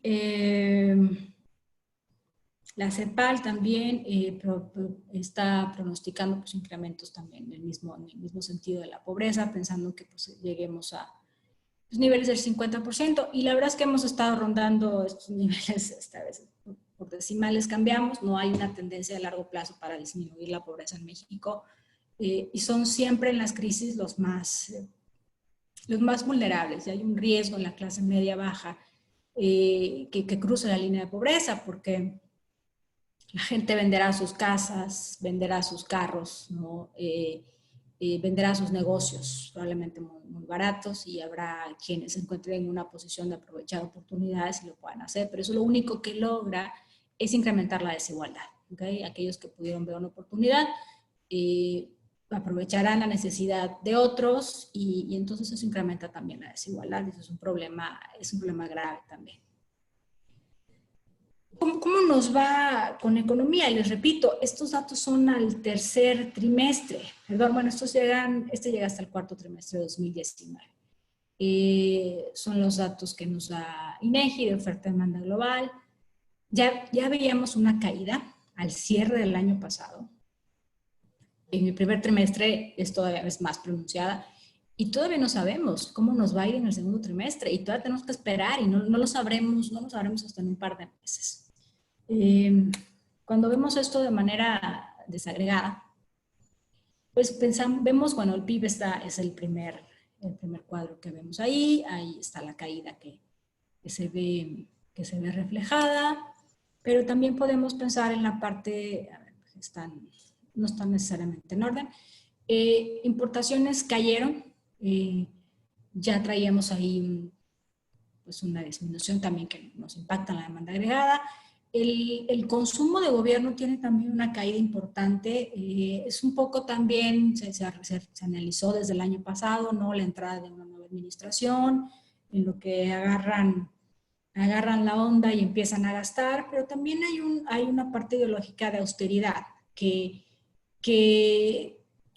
si bien se torna a lo mejor exagerada, pues podría pues ser una parte que detiene un poco el crecimiento de la economía. Entonces había también una desaceleración en la parte de consumo de gobierno. A ver, no, iré a avanzar. Listo. Formación bruta de capital fijo, inversión, cayó muchísimo ya al cierre del año pasado. Ustedes pueden ver aquí, es la primera gráfica que tenemos. La parte de exportación también cae también. Solo el consumo privado parecía como motivado por esta parte que les comentaba al inicio, ¿no? de expectativas, de confianza, motivadas por el cambio de gobierno. Entonces, y esto es a diciembre del año pasado todavía, era la única parte de la demanda agregada que todavía mostraba un incremento. Hoy en día la parte de consumo privado pues va a caer muchísimo cuando tengamos los datos. Seguramente más bien ya cayó para el primer trimestre y lo hará todavía mucho más para más adelante. El impacto que viene es muy grande, ¿no? Mientras estábamos preocupados por lavarnos las manos y ponernos el cubrebocas y hacer fila para conseguir cerveza, viene una ola de recesión más grande y yo no quisiera pensar que en la imagen que vemos pues venga una ola más grande, ¿no? Una segunda ola ahí atrás, más grande que nos está amenazando. La respuesta ante esto tiene que ser coordinada. Yo estoy pensando en los 3 órdenes de gobierno, por eso traté de poner ahí una imagen de un palacio municipal, ¿no? Palacio estatal, el de Nuevo León, y Palacio Nacional. La parte de espacios públicos, la parte de movilidad, servicios públicos, seguridad ciudadana, aquellos elementos que por sus competencias los municipios pueden participar, deberán de hacer, ¿no? Toda la cuestión de permisos, por ejemplo, con actividades económicas, restaurantes, ventas de alcoholes, algunos de construcción, o sea, tiene que pensar en estas acciones que puede realizar desde su ámbito. Por otro lado, los gobiernos a nivel estatal tienen un poco más de recursos, más competencias. Está el tema del transporte público, y sobre todo en las ciudades grandes es muy relevante. En Ciudad de México, bueno, el tema del metro, también esta cuestión de, oye, ¿ves qué queremos para controlar un poco, reducir la cantidad de camiones o de viajes del metro, pero pues lo que no ocasiona es que la gente vaya más amontonada porque hay menos. Por ejemplo, les cuento que, bueno, mi hija estaba fuera de la ciudad, finalmente pudo volver a Monterrey, vino ayer y venía en un avión de Ciudad de México, dado que restringieron y ya hay muy poquitos, el avión estaba sobrevendido, venía absolutamente lleno. Y entonces, ¿y la distancia? ¿Por qué pasa esto? Porque hay un vuelo. O sea, no sé si había 1 o 2 en el día, ¿no? Cada media hora teníamos vuelos entre Monterrey y Ciudad de México. Entonces, es un tema, digo, eso no tiene que ver con el transporte público a nivel estatal, pero lo saco a colación porque es parte de lo que pasa. Entonces hay que controlar. En Monterrey empezaron a aliviar y teníamos las portadas de los periódicos con fotografías de camiones de transporte público llenas, ¿no? Gente parada como lo usual. La parte de gobierno federal es un poco la conducción. Ellos sí le pueden entrar a la parte de política fiscal. El Banco de México tiene hoy en día el suficiente nivel de manga, digamos, de amplitud para seguir bajando un poco más las tasas de interés, lo cual pues, puede obviamente incidir en la economía, aunque esto también depende mucho de estas como decisiones personales de si nos vamos a animar o no a gastar, ¿no? Creo que esta propensión marginal a ahorrar puede aumentar y entonces que tengamos como mucho más miedo y entonces todo el estímulo que recibamos, pues en realidad no tenga tanto impacto en la economía, ¿no? Pensar en el tema de las transferencias creo que es importante, pero es también muy importante que esas cosas se vean como temporales, ¿no? La verdad es que dar beneficios, luego el costo político también de retirarlos es complicado. Todo lo tenemos que considerar, pensarlo de manera coordinada. Creo que esto ha sido tan intenso el debate que la coordinación ha sido difícil, inclusive en países como Estados Unidos, ¿no? Que es lo que dice el presidente, pues háganle como quieran, y entonces los gobernadores también dicen, pues yo le hago como quieran, ¿no? Un poquito cuenta también la historia aquí. Creo que eso no es lo adecuado, ¿no? Se toman medidas que salvan vidas, pero tienen un costo económico mayor. La buena noticia, creo yo, es que el sector empresarial, digo, hay unos radicales, pero el sector empresarial, muchos de ellos, muchas empresas, realmente se han sentido parte del barco en el que vamos. El Consejo Coordinador Empresarial ha sacado una lista de acciones que se pueden hacer. Prácticamente toda la banca privada también extendiendo los plazos, empresas específicas que están, hasta creo que por ahí está L'Oreal, ¿no? Apoyemos a los estilistas, están cerrados los salones, no nos hemos cortado el pelo. Grupo Modelo también, muchas plantas reconvirtiendo sus producciones. Heineken también, están lanzando programas para apoyar a toda la parte del comercio minorista, porque ellos son proveedores, entonces están con estrategias para tratar de que estos pequeños negocios, que obviamente también distribuyen su producto, pues no cierren, ¿no? Que puedan permanecer en el mercado formal. Y hay muchísimos ejemplos. Creo que eso es una muestra más también de emprendimiento, porque no nos podemos quedar sentados a que los diferentes órdenes de gobierno resuelvan todo, y creo que ha sido una buena noticia. No es tan buena que en el camino muchos de ellos, muchos sectores se hayan sentido desamparados, ¿no? Que teniendo instrumentos legales para suspender actividades, no se haya echado mano de ellos, ¿no? Para el tema del trabajo. Pero sean esas cosas, creo que no nos fue tan mal como probablemente nos pudiera ir. De estas áreas, y esto igual va encaminado un poco a nuestra actividad, pues es que creo, ¿no? Bueno, esto viene del BID, y coincido que debemos centrarnos en que no quiebre, ¿no? O sea, en evitar este cierre definitivo, ¿no? Ahorita estamos en el parcial, pero creo que entonces hay que tratar de que los costos no sean tan altos que deriven en un cierre definitivo. Apoyar toda la parte, bueno, del sistema financiero, con reglas claras, mantener empresas que mantengan su nómina. Se ha hecho un poquito a la fuerza, un poquito no, y apoyar a los hogares. Creo que son los temas que hay que pensar. Y en esto me viene, y ya había comentado un poco, el tema de la inclusión financiera. Esta es la proporción de empresas formales e informales que tienen acceso a una línea de crédito, ¿no? Hablando de inclusión financiera, no nada más a nivel personal, sino de empresa, pues vemos que en México pues es uno de los más bajos, más bajo inclusive que en muchos países de América Latina. Cerca del 10% de las empresas tienen acceso a una línea de crédito. Entonces esto les complica todavía más la vida, ¿no? Deberíamos estar moviendo mucho más a los pagos online. Creo que una parte de la población que tiene acceso además a internet, ¿no? Puede hacerlo. Algunos ya lo hacíamos, yo mis apps y no voy al banco, pero la gente también ha estado ha tenido también una mayor demanda de efectivo, ¿no? Los datos de base monetaria de Banco de México también reflejan que ahora tenemos más efectivo, porque de alguna manera eso nos da mucha más confianza, aunque el tipo de crisis que tenemos ahorita no es una crisis financiera, entonces podríamos confiar en el sistema bancario. La gente está teniendo más cash, ¿no? Eso también tampoco es como algo bueno para la economía. Muy bien. Bueno, para que nos queden un poco de preguntas. Tengo 2 slides de conclusiones.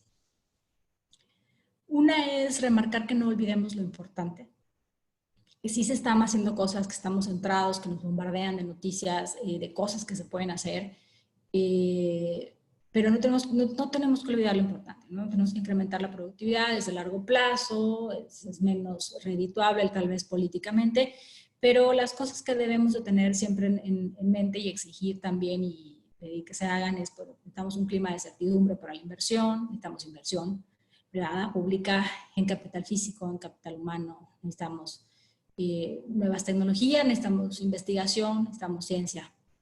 Necesitamos fortalecer las instituciones, los organismos reguladores, la Suprema Corte, todos los organismos autónomos, Banco de México incluido, COFESE. Seguir en el camino de la apertura comercial, en eso vamos bien, ya tenemos nuestro tratado listo y reluciente para empezarlo a aprovechar. Olvidarnos de la parte especulativa, creo que ese no es un tema ahorita necesariamente, y no olvidar la parte de finanzas públicas sanas, que no quiere decir cerradas y inflexibles, ¿no? Pero tener un manejo adecuado, como lo verán en el segundo módulo. En el que pasa entonces, que fue lo importante, en lo que pasa con lo urgente, aquí viene la invitación, ¿no? Para que hagan este proceso de reflexión, ¿no? Y la invitación es que a identificar y acotar la problemática económica para un Estado, ¿okay? Frente a esta crisis COVID que tenemos ahorita.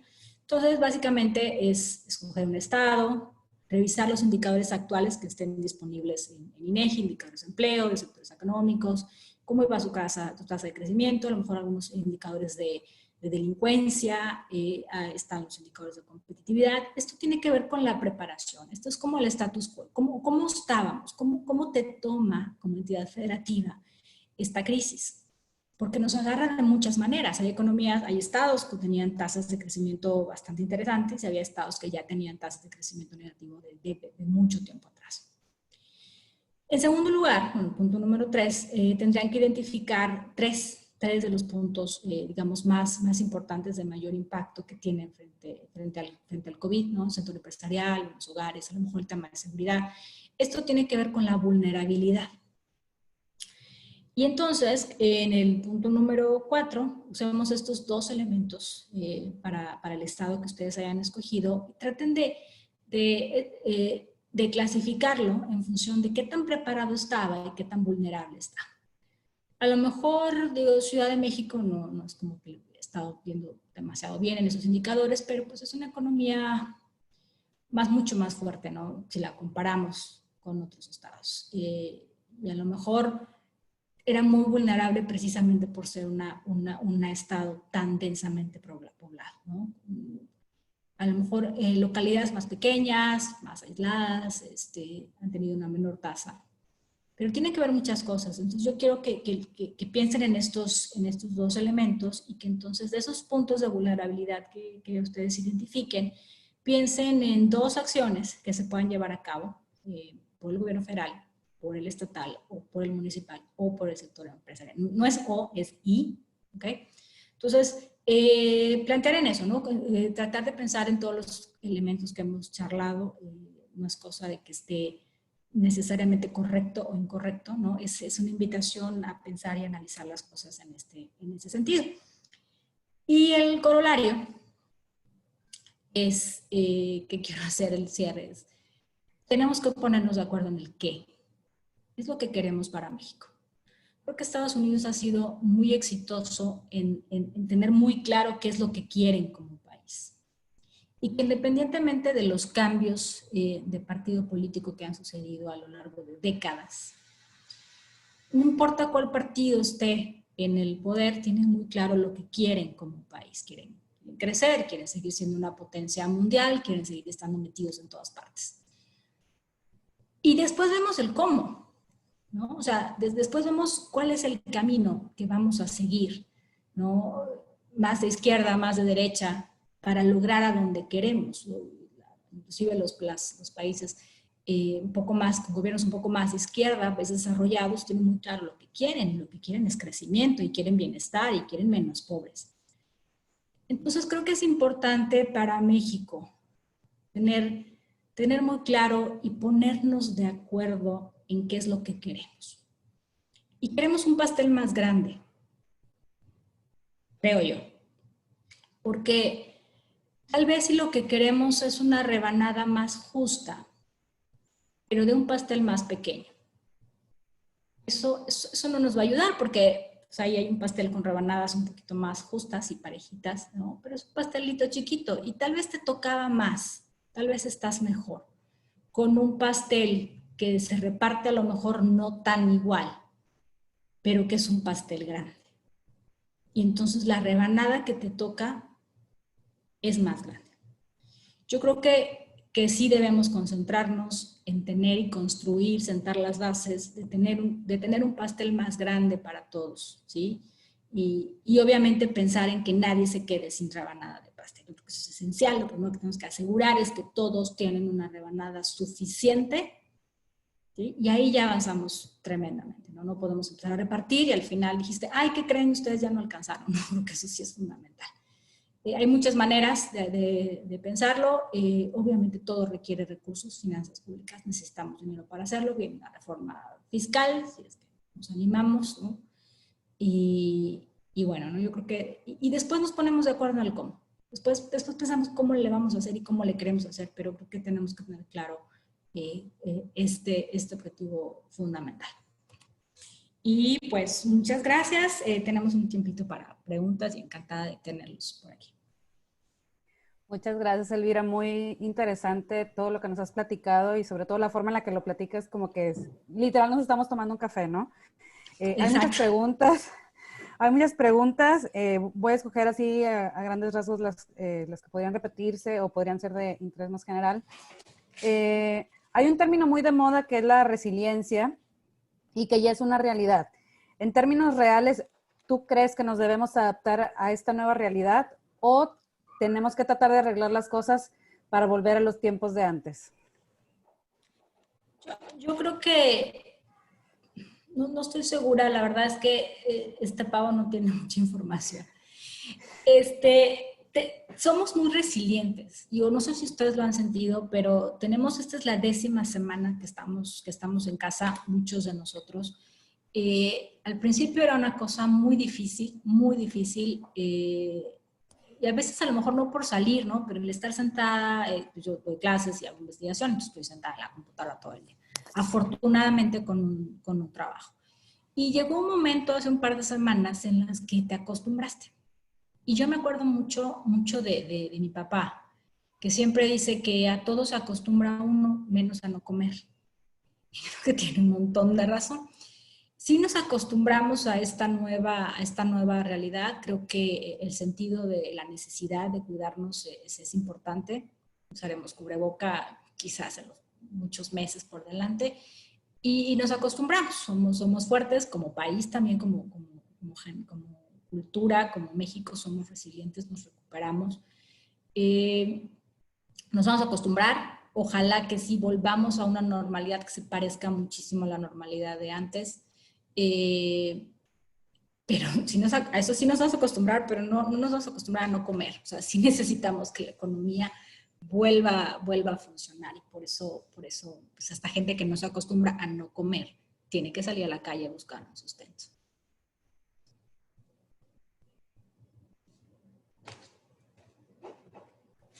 Una pregunta de José Guadalupe.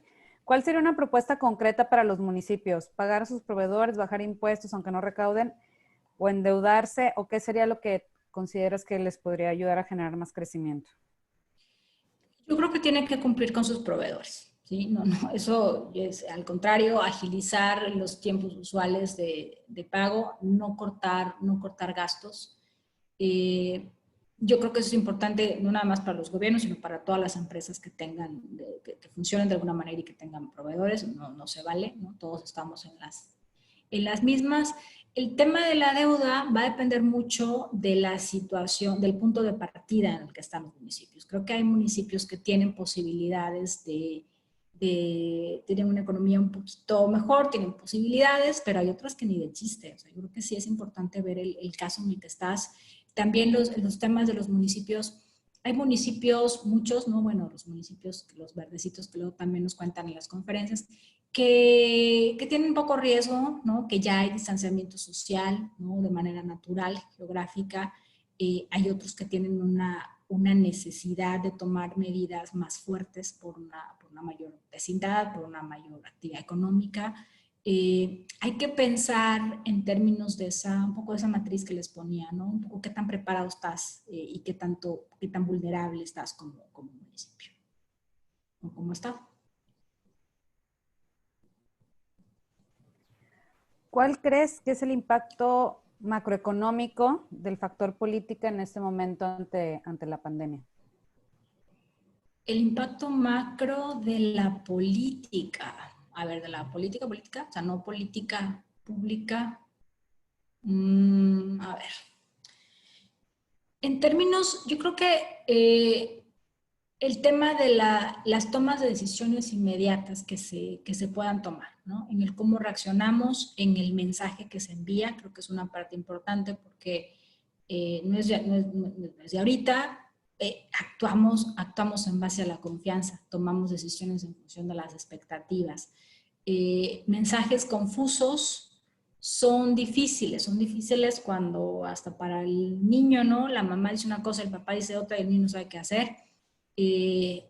Son difíciles como sociedad, ¿no? Escuchar un mensaje o escuchar el otro, porque también es un sesgo cognitivo, ¿no? Escuchar lo que refuerza lo que ya creíamos. Entonces, si yo creo que no pasa nada, pues escucho esos mensajes, ¿no? Y si creo que todo es un caos, escucho esos mensajes. Entonces, eso evita que haya comunicación. Entonces, creo que la parte del manejo político tiene que ver mucho con el mensaje, con la toma de decisiones pronta y con permitir la responsabilidad de los organismos que deban de tomarlas, ¿no? Yo creo que importantísima la labor de Banco de México, su independencia, yo creo que el trabajo muy bien. Esa parte, ¿no? O sea, el respeto por las instituciones, eso es fundamental, tanto en el corto como en el mediano y largo plazo.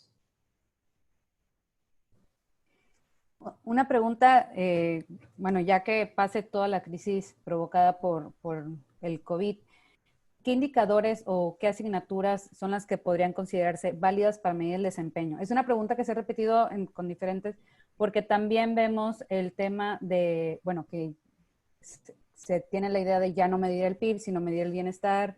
Entonces, ¿cómo eso impactaría? ¿Cómo nos ven hacia afuera en otros países? ¿Y cómo podremos comparar estos resultados que se darían con estas diferencias? Sí, yo creo que tiene, mira, sí, entiendo, ¿no? El tema de no miramos el PIB. Miren, ¿cómo les podría decir? Es muy válido medir bienestar. Hay muchas otras cosas. La medición del PIB como medición ha sido muy criticada porque no considera muchos elementos. Aún así es lo mejor que tenemos. Aún así podemos generar indicadores complementarios al crecimiento de la economía. Necesitamos que el pastel crezca. Lo que no se puede es decir, ya no lo voy a usar. O sea, si yo, por ejemplo, estoy viendo mi salud y voy a la báscula todos los días y de repente ya no me gustó lo que dice la báscula, yo pues, ¿saben qué? Ya no le voy a hacer caso a la báscula, la verdad es que no sirve para nada, yo nada más me voy a enfocar en mi felicidad. Y yo soy feliz cuando como tacos. Eso no se vale. Yo creo que hay indicadores que debemos de seguir, ¿no? Debemos de seguir los indicadores de desigualdad, de pobreza. Tenemos que tener información. La información tiene que ser confiable, tiene que ser oportuna, ¿no? Tiene que ser clara. Sí es válido tener mediciones adicionales. Se hacen muchos esfuerzos, pero no esto de lo que se trata es de sumar medidas para tener un panorama más amplio y no de restar medidas que son importantes.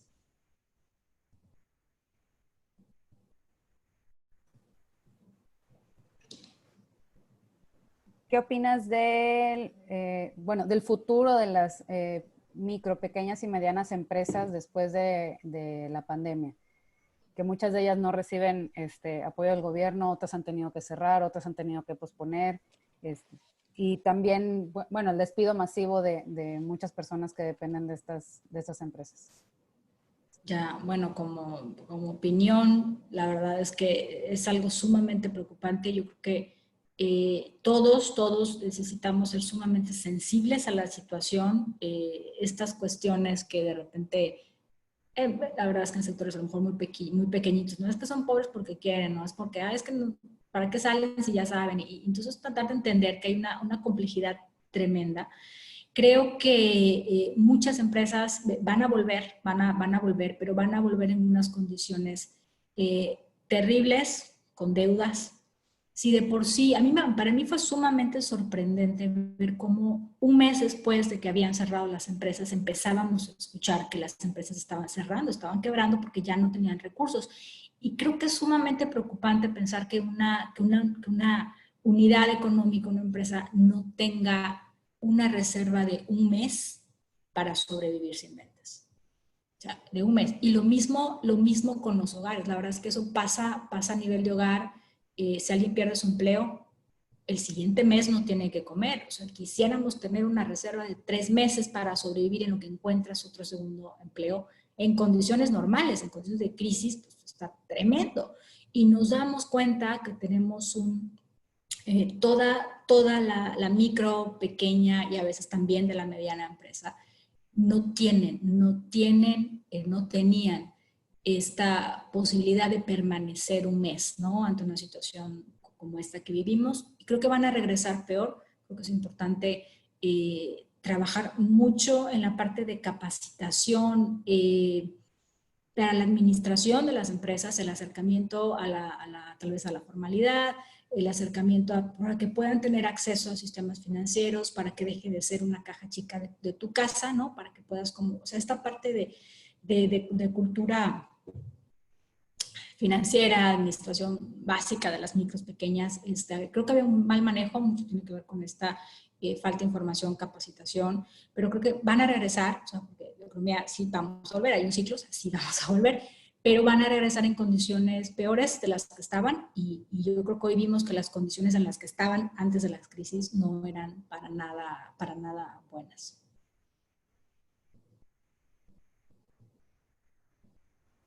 Nos vamos con las últimas dos preguntas. ¿De qué manera impactará la actual contingencia en la formulación de políticas públicas económicas en los 3 niveles de gobierno? Y si esto será como que si esto será beneficioso para los diseñadores de políticas públicas, y si consideras en la parte de productividad, ¿qué recomendarías o cuáles son los principales aspectos a tomar en cuenta en el tema de productividad de aquí en adelante? Ok. Bueno, comienzo con lo último en función de productividad. Lo puse por ahí en una de las últimas slides. Básicamente, si lo que queremos hacer es crecer, es producir más, tenemos que sí incorporar un poco, o sea, sí, obviamente entrar al tema de la tecnología, pero el desarrollo de capital humano es fundamental. Necesitamos el sistema educativo, necesitamos mejorarlo muchísimo, no de ahorita, de décadas.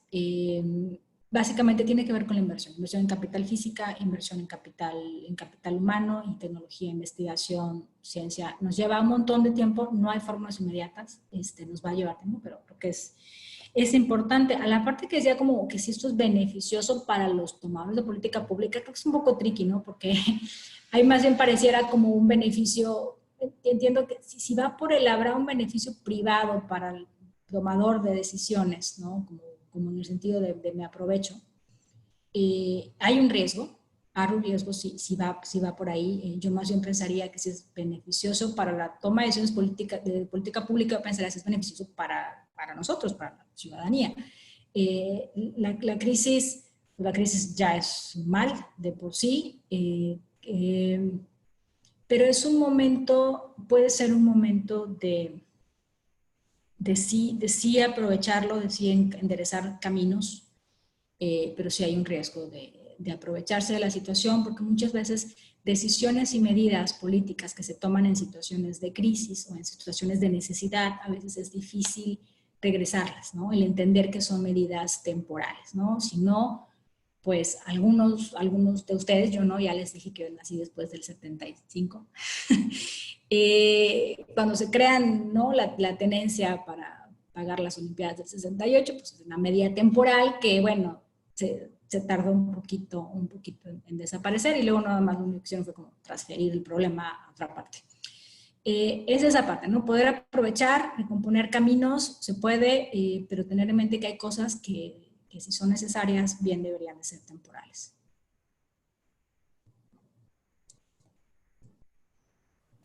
Ya con estas dos preguntas estamos cerrando la sesión. Les agradecemos mucho su asistencia. Les recordamos que, bueno, hay otras preguntas también de políticas públicas, de energía. El lunes tenemos el módulo 2 enfocado en la parte de políticas públicas y su impacto económico y social de la contingencia. El 3 de junio tendremos un webinar sobre la política energética. Entonces, pueden consultar la página de la escuela de gobierno.itcem.mx. Se los vamos a dejar en el chat para que vean los programas que estaremos compartiendo, para que se inscriban a este programa de estrategias de reconstrucción México después del COVID-19. Y cualquier duda o cualquier comentario, también les compartiremos los correos electrónicos en el chat para que nos contacten. Si tienen más dudas, más comentarios para la maestra Elvira, esta sesión estará en la página de la Escuela de Gobierno, para los que quieran volver a consultarla, volver a escuchar la conferencia. También subiremos las siguientes sesiones. Y pues les agradecemos mucho que nos hayan acompañado. Los esperamos el lunes a las 4 de la tarde en el módulo 2 de este curso. Que tengan excelente tarde. Gracias, buenas tardes a todos. Gracias, Elvira, nos vemos.